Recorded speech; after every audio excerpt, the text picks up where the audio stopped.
Et dans l'actualité des idées aujourd'hui, qui fait la loi? Les larmes et les cris ou la raison? Notre invitée, Anne-Cécile Robert, est l'auteure de La stratégie de l'émotion qui paraît chez Lux Éditions. Dans cet essai, la journaliste au monde diplomatique et professeure associée à l'Université Paris 8 montre comment l'espace social et politique s'est transformé en empire des affects. Des réseaux sociaux au monde du travail, la lamentation a pris le pas sur l'action. Bonjour Anne-Cécile Robert. Bonjour. La stratégie de l'émotion, comment est-ce qu'on peut contrôler, diriger, calculer des émotions qui sont par définition incontrôlables, spontanées? Alors, tout d'abord, il ne s'agit pas de dénigrer les émotions. Il faut éviter les Vous le dites, c'est les pas faux un débats. procès des émotions. Voilà, c'est pas le procès des émotions. Les émotions font partie du sel de la vie. C'est ce qui rend la vie douce ou en tout cas mouvementée. Non, il s'agit de s'interroger sur la place que joue l'émotion aujourd'hui dans nos sociétés. Place de plus en plus envahissante. Elle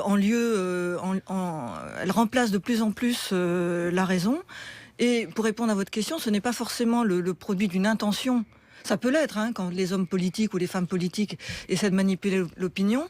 Mais ça peut être aussi tout simplement un glissement de la société elle-même qui se laisse aller aux facilités que représente l'émotion par rapport à la difficulté que représente la pensée. Les émotions, vous le dites, ont toujours fait marcher le monde. Vous écrivez d'ailleurs qu'il n'est pas question d'en faire le procès, qu'elles sont le sel de l'existence, qu'elles demeurent naturelles et bénéfiques. Mais alors en quoi elles sont un signe du temps? Elles sont un signe du temps parce que elles sont théâtralisées, elles sont valorisées. On le voit très bien sur les réseaux sociaux où c'est la réaction immédiate qui prime sur la réflexion, quitte après à se déjuger.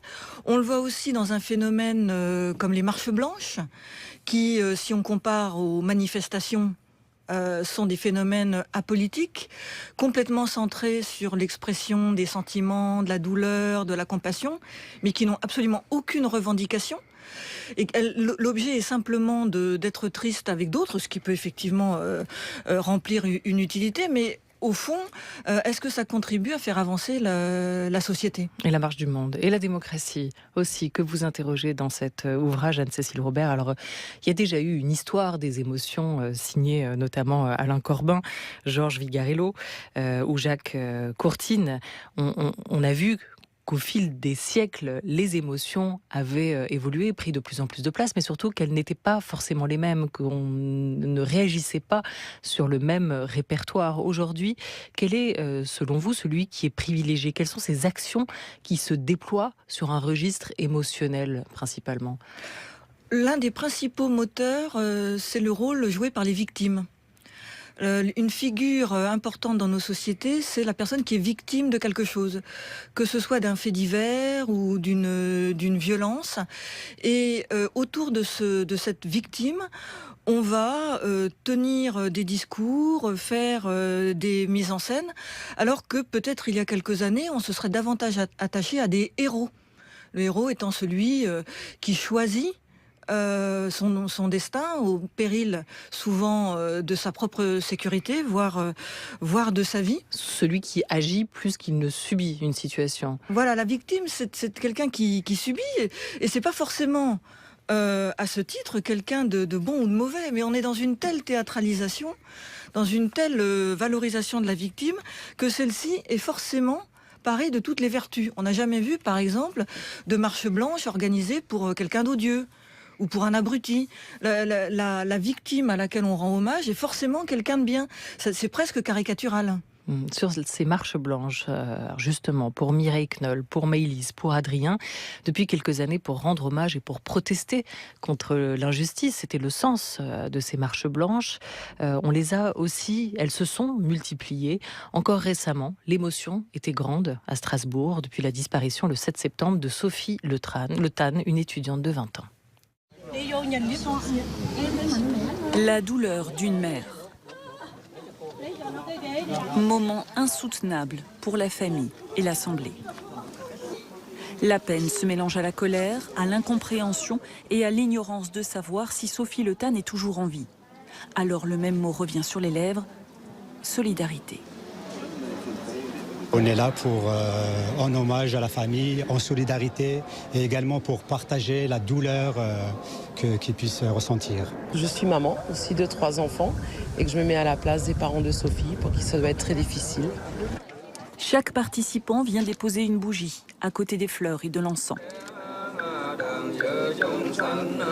Beaucoup d'émotions, la cérémonie parle d'elle-même. Il n'y a rien à dire, on le ressent dans les tripes. Donc oui, c'était très très très fort aujourd'hui. Voilà, les marches blanches, ces mobilisations, manifestations où l'on marche en silence, sans rien revendiquer. C'est différent de la manifestation avec demande, avec slogan. Ici, l'idée, c'est aussi de montrer une solidarité, comme le disait la journaliste dans cet extrait d'un journal télévisé. C'est de manifester une émotion collective, partagée. Qu'est-ce qui vous interroge, en fait, dans cette situation? Parce qu'en même temps, que faire d'autre? On n'a pas toujours fait ça. Je veux dire, quand il y a toujours eu des faits divers tragiques, des gens qui étaient victimes d'accidents, etc. On n'allait pas dans la rue en larmes, comme dans certaines sociétés méditerranéennes. Je sais pas, on allait mettre un mot discrètement dans la boîte aux lettres de la famille, et puis on allait à l'enterrement en silence. Là, il y a un besoin de démonstration de la souffrance qui, au niveau où ça arrive, ne peut être qu'à mon sens, révélateur d'une pathologie. Quand on a à ce point besoin de déifier des victimes, de les transformer en icônes, alors qu'elles se sont pris simplement un coup de volant, ou elles ont été victimes d'un taré, et qu'on a besoin d'exprimer cette douleur-là, ça veut forcément dire autre chose. Vous voyez plus une manifestation de la douleur qu'une manifestation de la solidarité. Et pourtant, on est aussi, et on nous le rappelle tout le temps, dans un moment où la société s'individualise et où il y a de moins en moins d'espace collectif. Mais solidarité, là, c'est complètement sélectif. Là, on est solidaire de Madame de la famille Le Tan, très très bien. T'es solidaire de la famille Daval, très bien. Encore que c'est peut-être le mari qui a fait le coup. Mais pourquoi on fait pas des marches pour les ouvriers des usines délocalisées? Pourquoi on ne fait pas des manifestations contre la pauvreté? C'est très sélectif comme forme de solidarité. Et j'ajouterais, c'est sélectif et ça n'engage à rien. Parce que pleurer pour quelqu'un qui a disparu, pleurer pour une victime d'accident, ça n'engage littéralement à rien. Mais aller faire une manifestation devant une usine pour empêcher une délocalisation, aller faire une manifestation contre une famille qui a perdu son travail, qui pourra pas offrir de cadeaux aux enfants à Noël, ça engage, ça a un sens. Vous voyez, il y a quelque chose de complètement fataliste qui rappelle les processions du Moyen-Âge. C'est comme si on mettait des bougies devant les dieux. C'est le niveau zéro de la pensée. Et encore une fois, je comprends que les gens fassent ça, parce que la société est tellement violente. Mais en même temps, il faut qu'on se rende compte de ce qu'on fait. Si on ne fait que ça, on ne fait qu'entretenir une espèce de fatalisme qui ne nous mènera à rien, qu'à la conservation de ce qui nous fait souffrir. Ça vous a marqué visiblement, vous développez longuement des exemples dans cet essai, dans cet ouvrage, La stratégie de l'émotion, Anne-Cécile Robert, cette surmédiatisation actuelle des faits divers qui sont particulièrement anxiogènes. Alors là, on évoquait cette histoire de l'émotion qui a pu être écrite précédemment, l'anxiété, la peur, c'est une émotion très contemporaine. Les médias ont une grande responsabilité dans tout ça. Le nombre, c'est l'association Critique Média qui a étudié l'augmentation du nombre de faits divers dans les médias. C'est extrêmement significatif. On accorde de plus en plus d'espace aux faits divers et à des faits divers qui sont effectivement tous sur le même registre. C'est le registre de la souffrance, de l'anxiété, de la peur. C'est très rarement des faits divers édifiants qui vont inciter à s'engager. Et c'est sans doute représentatif d'un sentiment général, parce que nos sociétés sont extrêmement violentes. Les inégalités sociales augmentent, il y a la question du terrorisme, des tensions internationales. Donc c'est effectivement un sentiment ambiant. Mais la responsabilité des médias devrait plutôt que d'encourager d'aller sur cette pente, d'essayer d'offrir des perspectives, de donner à comprendre, de prendre du recul. Là, on ne prend pas du tout de recul. On est le nez collé sur la vitre des choses, au plus près de ce qui fait peur, au plus près de ce qui rend les gens anxieux. Donc on n'est pas du tout dans l'idée de sortir de cet état de stupéfaction, de cette espèce de tétanisation. On est au contraire, restons là-dedans.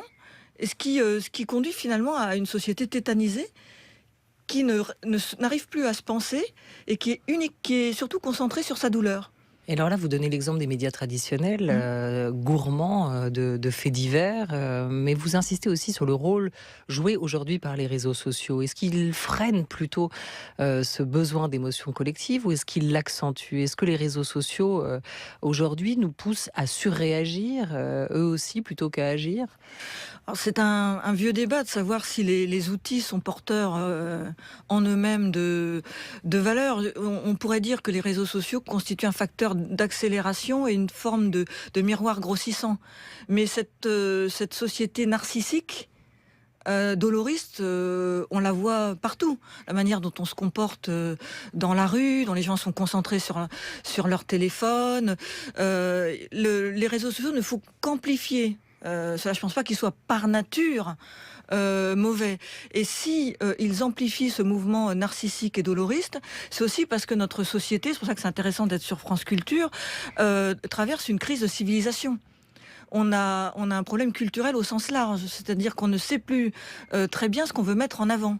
Est-ce qu'on veut mettre en avant la raison, le progrès, la réflexion, la culture, ou est-ce qu'on veut être dans l'auto-observation, dans le narcissisme, dans l'hyper-individualisme? Et ça, c'est des choix dont on ne discute pas, mais qui sont faits insidieusement. Pour nous, avec nous, parfois, à notre corps défendant. Et pour autant, est-ce que opposer raison et émotion, c'est bien raisonnable? Est-ce qu'être ému, c'est forcément s'arrêter de réfléchir? C'est une excellente question. Je crois que les deux se nourrissent. D'ailleurs, les grands philosophes rationalistes comme Descartes n'ont jamais nié le rôle des passions. Descartes a fait un traité des passions et pourtant c'est l'un des pères du rationalisme. Précisons d'ailleurs que la philosophie de Descartes repose sur le doute. On a caricaturé beaucoup la raison comme si, en l'associant au dogme, mais le point de départ du rationalisme, c'est un doute raisonné. Donc les passions et la raison doivent se nourrir. Et là, on est arrivé à une situation de déséquilibre où le sentiment l'emporte sur la raison. D'ailleurs, souvent dans les discussions, on entend les gens dire « moi j'ai le sentiment que ». Au lieu de dire, moi j'ai bien réfléchi et après mieux réflexion, je pense que...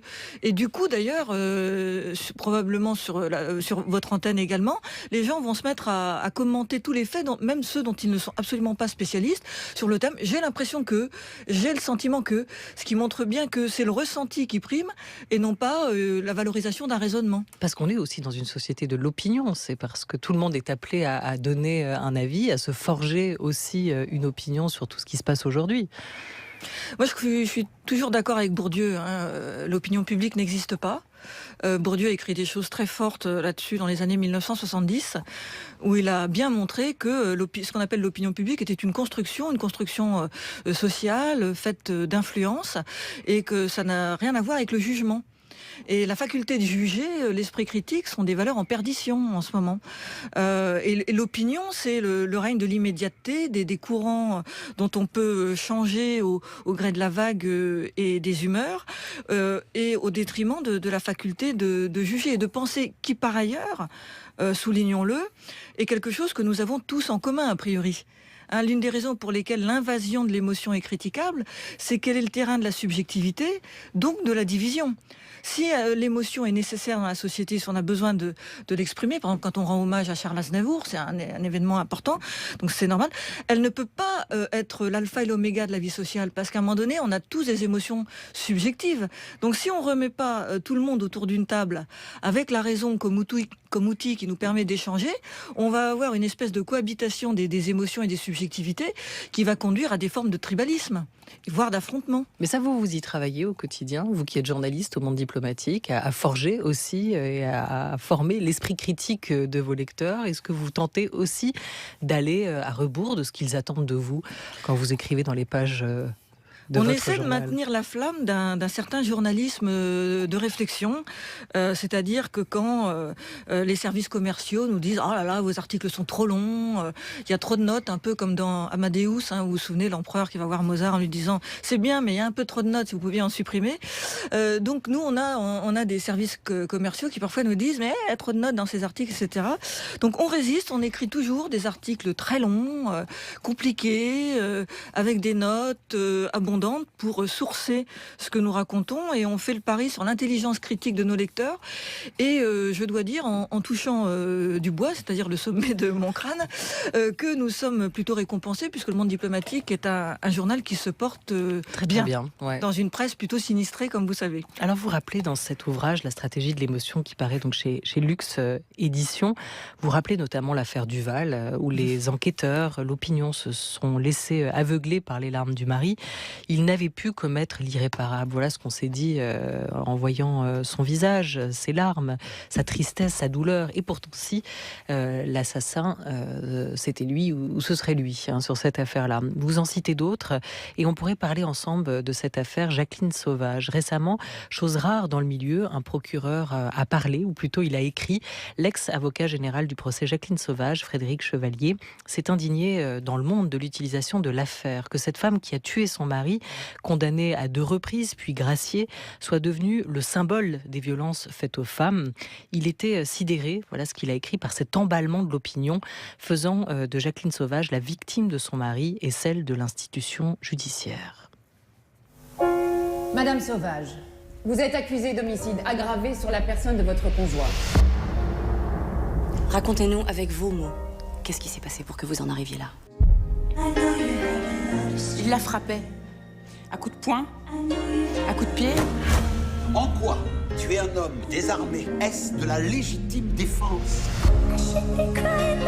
Tu peux pas comprendre en vrai, ton mec, tu l'aimais pas. Qu'est-ce que t'en sais? Je voulais que ça s'arrête.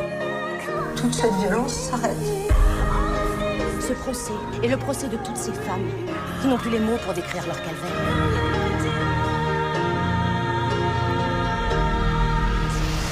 T'es plus toute seule, maman.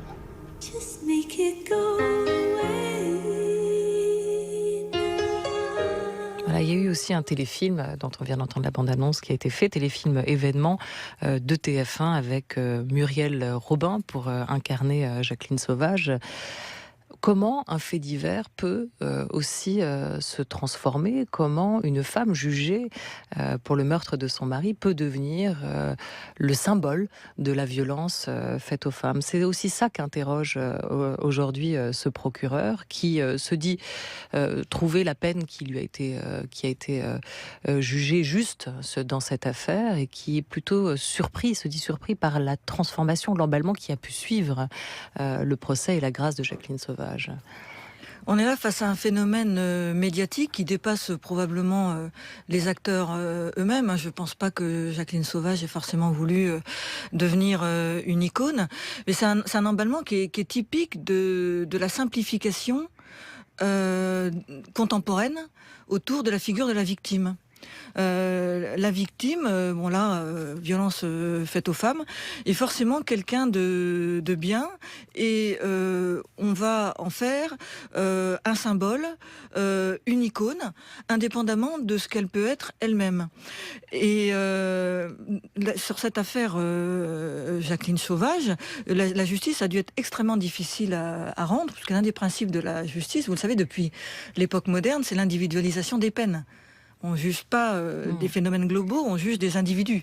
Et là, on avait des campagnes médiatiques, des emballements qui sont typiques des visions binaires qu'on a aujourd'hui, et de cette manie qu'on a de faire des appels un peu partout avec des acteurs et des actrices pour prendre fait et cause pour X ou Y. Un autre exemple qu'on aurait pu citer, c'est Aung San Suu Kyi, la dirigeante birmane, qui a fait l'objet de campagnes pendant des années avec des actrices célèbres, parce qu'elle était victime de la junte birmane.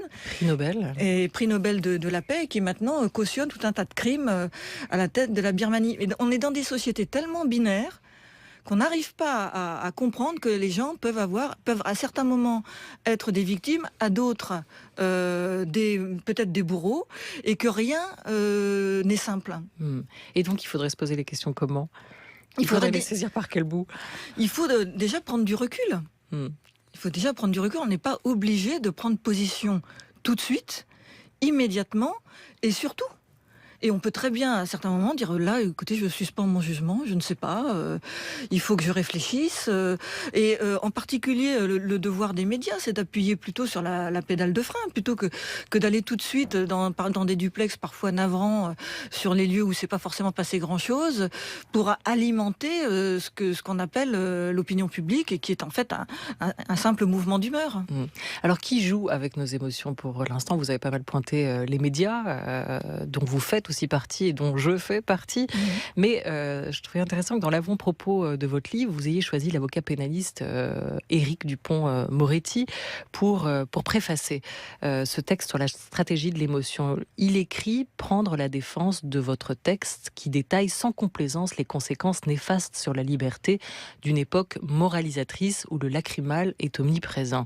Alors Éric Dupond-Moretti a aussi été l'avocat de du frère de Mohamed Merah, l'auteur des tueries de 2012 lors du procès d'Abdelkader, jugé aux assises de Paris pour complicité. C'était à l'automne dernier. Et au cours du procès, il a dit dire que cette femme a perdu son fils n'est pas une injure faite aux autres victimes. Les larmes s'additionnent, elles ne s'opposent pas.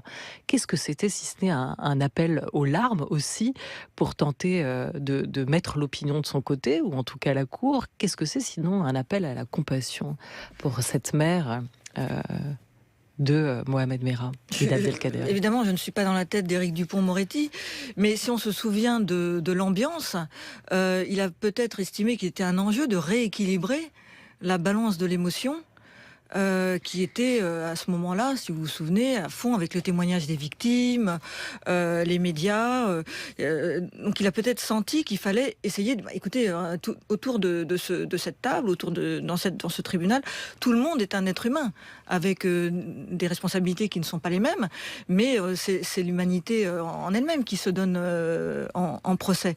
Et on était à ce moment-là, au contraire, dans des visions extrêmement binaires, où la société cherchait un coupable. Parce que le crime était tellement immense, c'est vrai que c'était ignoble, ces enfants assassinés. Et souvent, quand le crime est ignoble, on a besoin que le coupable soit lui-même une caricature, que lui-même soit ignoble. Alors que parfois, ça peut être un type complètement moyen. Et c'est comme ça. Et il n'y a pas forcément de grands coupables au grand crime. Ce qui ne veut pas dire que les crimes ne doivent pas être jugés avec la plus extrême sévérité. Mais vous interrogiez à l'instant de savoir qui est coupable de cette dérive lacrymale. En fait, toute la société dérive. Les médias, la justice, les juges se sont obligés de sanctionner de plus en plus lourdement pour des faits divers parfois assez insignifiants, parce qu'il faut répondre, il faut donner, à une époque on aurait dit il faut donner du sang au peuple. Donc il y a toute la société dérive vers ça, et on se vautre dans ce bain lacrymal, et l'une des raisons pour lesquelles j'ai écrit ce livre, c'est d'essayer de dire... essayons de mettre un frein à ça, prenons conscience de ce qui se passe, et voyons comment collectivement on peut réagir. Anne-Cécile Robert, auteure de La stratégie de l'émotion chez Lux Éditions, est notre invitée jusqu'à 13h30. Pour l'heure, il est 13h20 sur France Culture.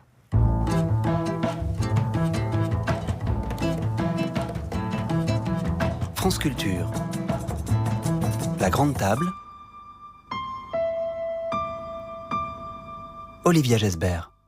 Aujourd'hui, Anne-Cécile Robert, vous écrivez que cet empire des affects met en péril la démocratie. Un combustible parmi d'autres, mais puissant, qui cuit nos démocraties à petit feu. Nous sommes comme des grenouilles jetées dans une casserole d'eau froide sur le feu. Vous voulez nous donner l'exemple de la grenouille, peut-être pour nous expliquer ce qui est en train de se jouer dans nos démocraties et pour nous, corps citoyens, au cœur de cela? Je crois que c'est une anecdote que racontait Voltaire. Si vous jetez une grenouille dans une bassine d'eau bouillante, elle va immédiatement sauter pour ne pas être ébouillantée. En revanche, si vous la mettez dans une bassine d'eau froide et que vous mettez le feu en dessous doucement, elle va se laisser cuire. Et il y a quelque chose de l'ordre du se laisser cuire. En ce moment, dans nos sociétés, on dérive imperceptiblement. On perd bataille sur bataille, des batailles qu'on ne mène pas et qui nous entraînent à des défaites de de la raison et de la civilisation même peut-être au fond. Donc vous et votre essai, vous êtes un peu la casserole d'eau bouillante qui nous invitait, comme la grenouille, à sauter hors de cette casserole rapidement et à réagir à ce bain d'émotions dans lequel nous sommes plongés à longueur de journée. Comment ces émotions ou cette stratégie de l'émotion, qui n'est pas forcément, vous le disiez en ouverture de l'émission, consciente, décidée à nous manipuler, mais comment elle en finit par dépolitiser des questions sociales ? Souvent, les responsables politiques, on le voit par exemple sur les questions migratoires, vont se situer sur le terrain émotionnel. Par exemple, ils vont nous dire mais c'est terrible, tous ces gens qui meurent en Méditerranée, et nous pensons aux familles. Et puis immédiatement après, ils vont nous expliquer qu'ils ne peuvent rien faire, ou alors qu'il faut, c'est une autre façon de ne rien faire, remettre ça à une solution européenne qu'on ne voit jamais arriver. Donc par cet exemple des migrations qui est assez symptomatique, on voit que le raisonnement politique laisse la place de plus en plus à des réactions sentimentales, ouvertement sentimentales, souvent sur le registre du fatalisme, pour nous conduire finalement à accepter la société. Vous avez par exemple des responsables politiques de droite ou de gauche qui vont vous dire mais c'est terrible ces inégalités sociales, qui vont aller au restaurant du cœur, interroger les bénévoles, et puis qui, une fois rentrés dans leur circonscription ou au gouvernement, vont entretenir ou conduire des politiques qui créent justement la pauvreté. Mais ils se seront fait prendre en photo à côté d'un pauvre, en étant particulièrement émus pour montrer qu'ils sont humains. Et en même temps, c'est toujours à double tour, cette stratégie de l'émotion, parce qu'on se souvient, et vous le rappelez aussi, des mots d'Emmanuel Macron face à ceux du prix Nobel de littérature, Jean-Marie Leclésio. Leclésio disait ou dénonçait sur la question du traitement des réfugiés un déni d'humanité insupportable. Alors là, on pourrait dire attention, on essaye aussi de réveiller un peu notre indignation et nos émotions. Et c'est Emmanuel Macron qui lui répondait qu'il faut se garder des faux bons sentiments. Il nous disait par là que lui connaissait les vrais sentiments et qu'il allait donc nous conduire vers les voies de la vertu. Alors, il ne s'agit pas, encore une fois, de nier l'importance des émotions. Quand Leclésio s'indigne, c'est très sain. Ce qu'il ne faut pas, c'est qu'on en reste au registre des émotions, parce que du coup, vous avez le combat des émotions. Chacun peut dire ça m'émeut, et après tout, Macron est peut-être ému lui aussi, mais au bout d'un moment, on n'a pas de terrain pour discuter et comprendre ce phénomène-là. Et c'est là que ça devient autobloquant et régressif pour la démocratie. Pour comprendre quand ce déséquilibre a commencé à avoir lieu, vous rappelez ou vous avez noté que ce recours à l'émotion coïncide avec la fin des grands récits politiques. C'est aussi ça, en fait, que l'émotion est venue combler, remplir, masquer une impuissance politique et un manque d'idées, tout simplement. D'idéal. La dérive émotionnelle, si on en cherche la source, effectivement, elle coïncide avec les années 1980, 1990, la chute du mur, l'effacement du clivage entre la droite et la gauche, disons que la convergence des politiques économiques et sociales, et finalement la fin de cette idée qui a bercé l'humanité depuis au moins les Lumières, qui est qu'il y a un ailleurs à la société dans laquelle on vit, et qu'en travaillant, on peut maîtriser en unissant nos forces, on peut maîtriser notre destin et sortir des malheurs qui sont ceux du présent. Et depuis les années 80 et le triomphe de la mondialisation ultralibérale, qui est une mondialisation extrêmement violente, le politique s'est dépossédé lui-même de ses moyens d'action, puisqu'il les a confiés au marché. Les marchés n'ont rien pris tout seul, on leur a donné tous les pouvoirs. Et en compensation, l'émotion vient nous donner un petit semblant d'humanité face à toute cette souffrance, face aux inégalités, à la violence. On nous accorde le droit de pleurer, le droit peut-être pas forcément de nous plaindre, nous a dit le président, mais disons de souffrir en silence, mais surtout pas d'essayer de changer les choses. Le règne de l'émotion, c'est celui du fatalisme. Mais sauf que beaucoup de figures politiques qui se sont imposées dans les derniers mois ou les dernières années étaient plutôt des personnalités qui jouaient avec des émotions négatives ou en tout cas avec des émotions réactives comme la colère, comme le rejet de l'autre, comme la peur aussi parfois. Si on pense à Donald Trump, on peut évoquer ce qui se joue en ce moment aussi au Brésil avec la candidature de Bolsonaro, qui s'est aussi lui imposé sur les réseaux sociaux dans ce temps de l'instantanéité, de l'immédiateté que vous évoquiez, avec des messages extrêmement violents, homophobes, misogynes, sur cette émotion qui peuvent être réveillées aujourd'hui, ce qui reste un bon stimuli politique. L'extrême droite a toujours su manipuler les émotions négatives. Si on se souvient des grands meetings nazis, là c'était vraiment le comble de l'émotion collective à des fins extrêmement négatives, parce qu'il y avait la destruction d'autres peuples. Dans ce qui se passe maintenant, il y a cette émotion négative qu'on connaissait de l'extrême droite, mais il y a peut-être autre chose si on pense à Donald Trump. Il y a peut-être quelque part, Donald Trump est une espèce d'animal politique. On le prend pour un idiot, il est peut-être idiot, j'en sais rien, mais en tout cas, il sent les évolutions de la société. Et à ce titre, il est plus malin qu'on le croit. Et dans son côté « je suis un homme à poigne », je suis un homme à poigne, il y a peut-être l'idée que, on en a un peu ras-le-bol de ces émotions, de ce côté lacrymogène permanent. Il faut se montrer dur, il faut assumer la dureté des temps, mais tout ça toujours au service du même ordre social. C'est ça qui est frappant. On est toujours dans un registre conservateur. Il n'y a pas chez Donald Trump l'envie de soulager vraiment les gens. En fait, c'est un homme très riche, c'est un grand capitaliste, il n'arrête pas de faire des cadeaux fiscaux aux riches. C'est pas avec lui que les classes moyennes américaines vont retrouver un peu d'air. Non, mais dans le discours, il jouait pas sur le déterminisme, sur le fatalisme. Il jouait au contraire sur la réaction par la colère, et ça s'est transformé en bulletin de vote. Effectivement, il a senti peut-être que la société était ambivalente et que les gens commençaient à s'interroger sur ce dolorisme, et il s'est appuyé sur un phénomène qui peut indiquer, c'est à observer, une évolution et peut-être en perspective une sortie de la dictature de l'émotion. L'émotion qui réduit la distance et qui aide à se sentir concerné par compassion. Vous l'évoquiez, on en vient à héroïser les victimes, ainsi du petit Aylan retrouvé mort sur une plage turque, une image qui a fait le tour du monde, ou de cette petite fille en Syrie dont le quotidien a été viralisé. Un sourire timide sous un bonnet trop grand. C'est par ce tweet que l'ONG IHH a annoncé ce matin l'évacuation de la petite Bana et de sa famille. Une nouvelle attendue dans le monde entier. Depuis que sa mère Fatima lui a ouvert un compte Twitter en septembre, la fillette y relate son quotidien dans l'enfer d'Alep. Une vie d'enfant sous les bombes, suivie par plus de 320 000 internautes. Ce soir, je n'ai plus de maison. Elle a été bombardée et tout est en ruine. J'ai vu des morts et je suis presque morte. Voici le message qu'elle publiait le 27 novembre dernier. Et 2 jours plus tard...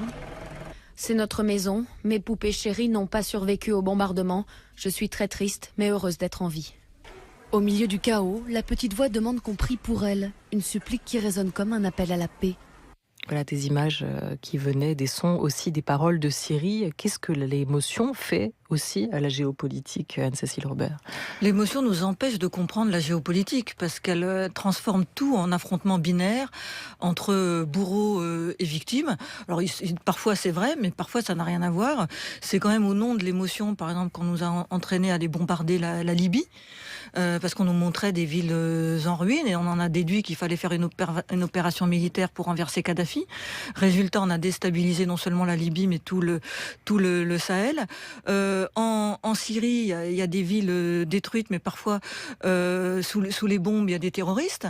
Mais le discours médiatique lacrymal ne nous permet pas de comprendre ça.